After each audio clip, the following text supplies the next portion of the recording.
반갑습니다. 여러분들의 투자가 행복했으면 좋겠습니다. 캐시메이커 문서진입니다. 또 이제 저희가 사무실 제가 이전한다고 라이브에서도 많이 말씀을 드렸는데, 이제 스튜디오에서 원래 좀 찍다가 이제 올해부터는 좀 분위기를 바꿔보려고 그냥 편안하게 사무실에서 그냥 찍기로 했습니다. 네, 그래서 이제 조금 더 좀 자주 업로드를 좀 해드리려고 하고요.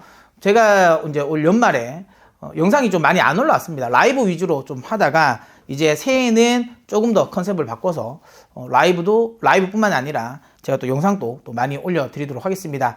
2023년 여러분들의 과분한 성원을 받았습니다. 2024년 더 과분하게 성원해 주십시오. 더 열심히 하도록 하겠습니다. 자, 그러면 오늘 본론부터 말씀드리도록 하겠습니다. 이맘때쯤 되면 대부분 많이 이야기하고 있는 이야기입니다. 네, 그거가 이런 게 예상하는 게 큰 의미가 있는지는 사실 잘 모르겠지만, 그래도 워낙 많은 데서 계속 그 예상치를, 지수 상단 밴드를 많이 이제 예상을 하니까, 저도 예상을 해보자면, 저는 2024년 코스피 예상 상단 밴드는 3,000을 예상을 하고요. 코스닥은 1,000을 예상을 합니다. 이 정도면 제가 주요 하우스들보다는 많이 높나요? 보니까 평균적으로 한 2,800 정도 보더라고요. 좀 부정적으로 보는 쪽은 2,700 정도 보는 곳도 있고, 평균적으로 보니까 코스피의 상단은 2,800 정도로 보는데, 저는 그거보다는 상승을 더 하지 않을까라고 생각을 합니다. 조금 더 이제 구체적으로 이제 디테일하게 설명을 드리면, 일단 주요 하우스들의 뷰는 상저하고였거든요. 상반기는 좀 안 좋을 것이고, 그 다음에 하반기는 좋을 것이다 라고 시장에서 예상을 했는데, 저는 상고, 중저, 하고입니다. 조금 더 디테일하게 잘랐어요. 왜 제가 이렇게 이야기를 하냐면, 1분기까지는 시장이 좋을 것 같아요. 이건 앞서 라이브에서도 많이 설명을 드렸던 부분인데요. 저는 11월 달부터 지금 상승한 이 랠리가 저는 내년 3월, 그러니까 엄밀히 따지면 내년 2월 정도가 될 것 같아요. 2월까지는 이어질 거다라고 이야기를 좀 드리고 있습니다. 일단 대표적으로 4분기 실적 시즌이 이제 1월이면 이어지지 않습니까? 근데 4분기 실적이 생각보다 나쁘지 않습니다. 특히 반도체 섹터에게는 약속의 시간이라고 이야기할 정도로 4분기 실적에 대한 기대감이 크죠. 물론 그렇다고 해서 삼성전자가 이 DS 사업부가 흑자 전환을 한다, 그거는 아닐 거예요. 다만 메모리 사업부의 흑자 전환 가능성이 크고, 그 다음에 낸드 쪽에 적자가 화끈하게 줄겠죠. 그리고 SK하이닉스 같은 경우는 흑전이 돌아설 가능성이 저희가 좀 냉정하게 평가하더라도 최근에 디램 가격의 상승, 그 다음에 낸드 가격의 상승을 보면 충분히 SK하이닉스 같은 경우는 7조 원의 이 목표치도, 영업이익 7조 원도 충분히 저는 달성할 수 있을 거다라고 생각합니다. 특히 ACBM 쪽에서는 여전히 SK하이닉스가 또 꽉 잡고 있지 않습니까? 그렇기 때문에 4분기 실적 시즌인 1월 실적에 대한 기대감으로 인해 가지고 주가는 오를 것 같고요. 그리고는 지금 3월 금리 인하에 대한 기대감이 크지 않습니까? 저는 금리 인하 안 할 것 같거든요. 계속 말씀드리지만. 하지만 시장에서는 3월 금리 인하를 할 거라고 이야기를 하고 있습니다. 골드만삭스 같은 경우는 이제 내년에는 매 FOMC 회의 때마다 금리 인하를 할 거라고 보고 있거든요. 굉장히 좀 비둘기파적으로 보는데, 저는 실제로 3월 FOMC 회의가 되면 연준은 금리 인하 안 할 것 같아요. 그러면 거기에 따른 실망감이 분명히 있을 겁니다. 하지만 그 전까지는 3월 FOMC 회의에 대한 기대감으로 주가는 상승할 가능성이 높다. 그리고 지금 당장 주가를 끌어내릴 만한 악재도 또 딱히 없어요. 1분기까지는. 그렇기 때문에 1분기는 어쨌든 시장이 강하게 상승하지 않을까라고 생각을 하고요. 이제 2분기가 제가 말한 이제 상고 중저라고 말한 그 중저가 될 것 같은데요. 2분기가 결국에는 3분기 FOMC 회의에서 시장의 예상과 달리 금리 인하를 안 하고, 그러면 거기에 대한 실망감으로 당연히 매물이 나오겠죠. 그리고 제 예상이 만약에 맞다면 2월 달까지 시장이 꽤 많이 상승을 했을 거예요. 그러면 거기에 따른 피로감, 상승에 따른 피로감, 차익 실현 매물까지도 함께 나오겠죠. 그리고 실적 시즌도 그때 되면 마무리가 된단 말이죠. 그렇게 됐을 때 또 이제 실적에 대한 모멘텀이 또 공백 상태잖아요. 그러니까 요 공백이 어느 정도 이어질 것 같다라고 생각합니다. 그래서 한 5월까지는 또 시장이 좀 조정을 또 주지 않을까, 이렇게 생각을 합니다. 그래서 그리고 나서 3분기, 4분기부터는 완만하게 계속 상승 흐름을 유지하지 않을까라고 생각을 하는데요. 그렇게 생각하는 이유는 결국은 저는 연준이 금리를 6월에 저는 금리 인하를 할 거라고 생각을 하거든요. 그래서 그때부터는 본격적인 금리 인하 모멘텀이 이제 발생이 될 겁니다. 거기에 연말로 가면 결국에는 미 대선 관련 이슈가 있지 않겠습니까? 근데 그 대선에 앞서서 결국에는 미국 정부 입장에서는 경기를 드라이브를 걸어야 된다라는 거. 그러면 경기 부양책과 관련된 부분 역시도 선거를 앞두고 더 많이 저는 집행될 가능성이 좀 높다라고 보고 있습니다. 그리고 이제 뭐 AI 관련된 부분에 있어서의 모멘텀 이런 것들, 기업 실적이 또 안정화되는 그런 모든 시기가 저는 또 내년 하반기라고 보기 때문에 그때쯤 되면 뭐 펀더멘탈이라든지 센티멘탈이라든지 아니면 이슈라든지 이런 부분이 시장에 다 긍정적인 흐름을 연출할 거라고 보기 때문에 하반기 흐름 좋지 않을까 이렇게 보고 있습니다. 네, 이건 뭐 앞서 이야기한 거에 좀 연장선상이긴 한데요. 일단 기본적으로 제가 내년에 시장을 그렇게 좋게 보는 이유는 크게 한 세 가지가 있습니다. 일단 완화적인 통화정책, 그 다음에 AI 혁명, 그리고 미 대선입니다.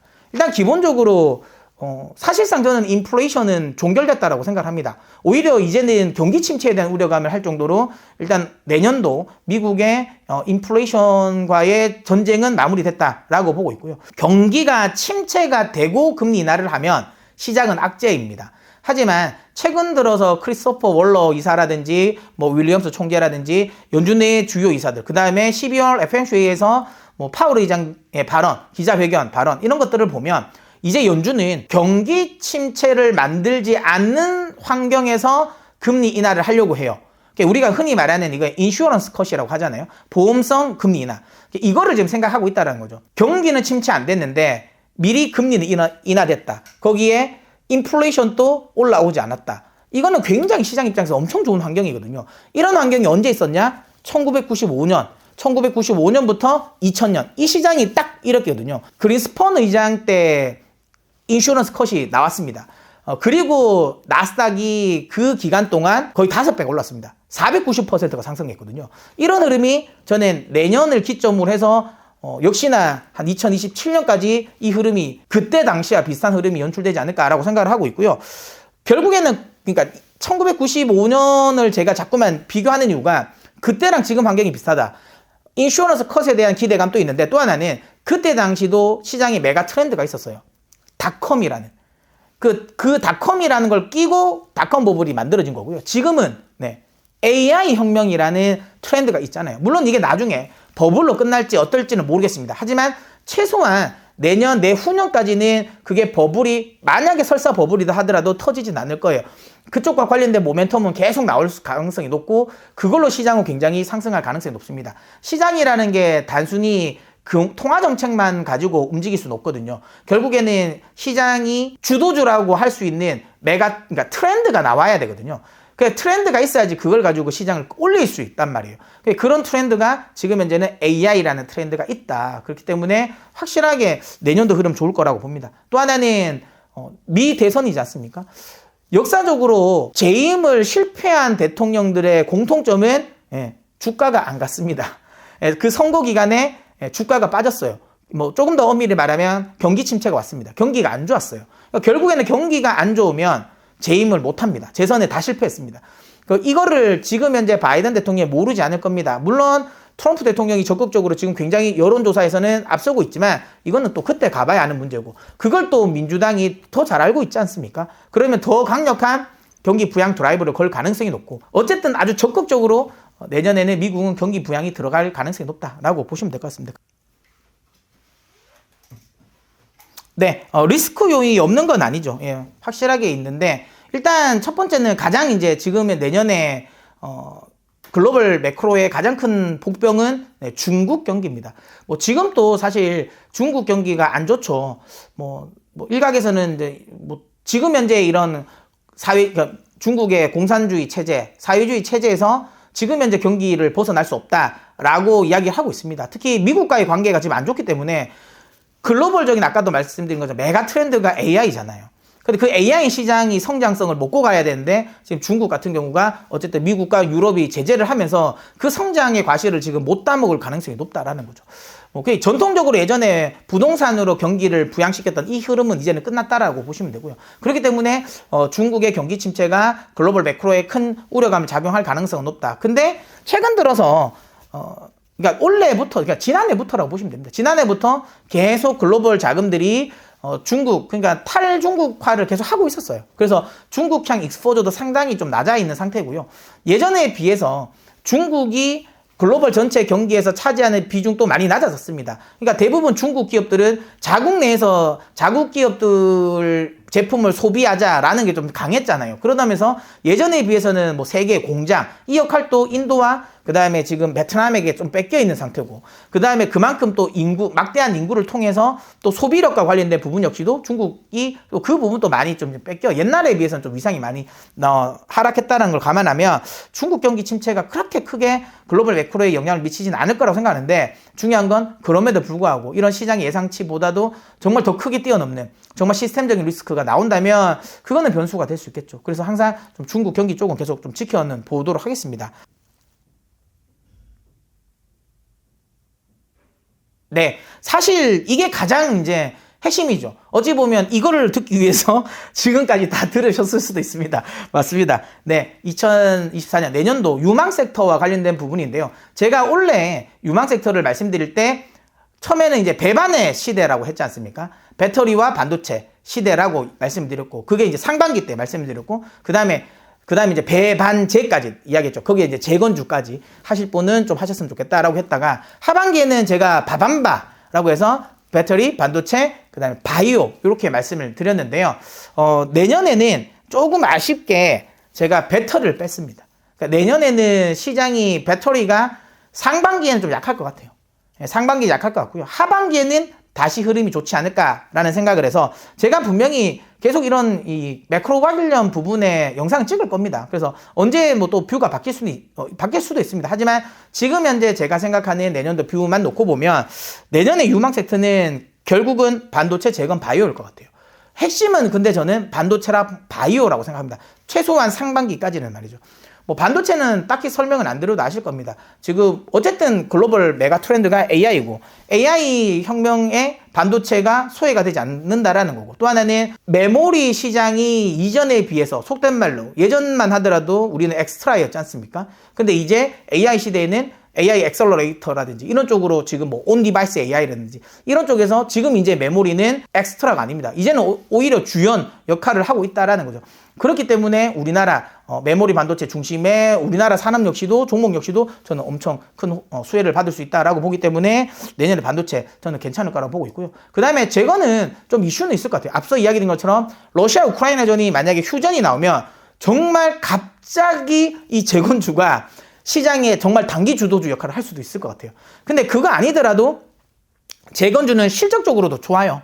그렇기 때문에 재건주는 편입을 좀 해두시면 좋을 것 같고요. 그 다음에 이제 바이오가 환골탈태를 할 것 같습니다. 그러니까 올해까지도 생각보다 나쁘지 않는데 이제 거짓말 양치기 소년이었다가 아니네, 이제는 조금씩 실질적인 실체도 보이네 라는 걸 확인시켜줬다면, 이제 내년에 본격적으로 라이센스 아웃이 많아질 겁니다. 왜냐하면 주요 기업들의 지금 이 라이센스 아웃 이런 이 시나리오를 보면 내년에 지금 시나리오가 맞춰져 있는 회사들이 굉장히 많거든요. 그 다음에 우리나라 제약주들이 또 내년에 업황 개선에 대한 기대감, 실적이 또 정상화되거든요. 왜냐하면 그러니까 올해 신약을 개발하고 이걸 출시를 해서 본격적으로 매출이 내년에 나오는 회사들이 많아요. 대표적으로 뭐 HK 이노엔이라든지 이런 회사들이 있지 않습니까?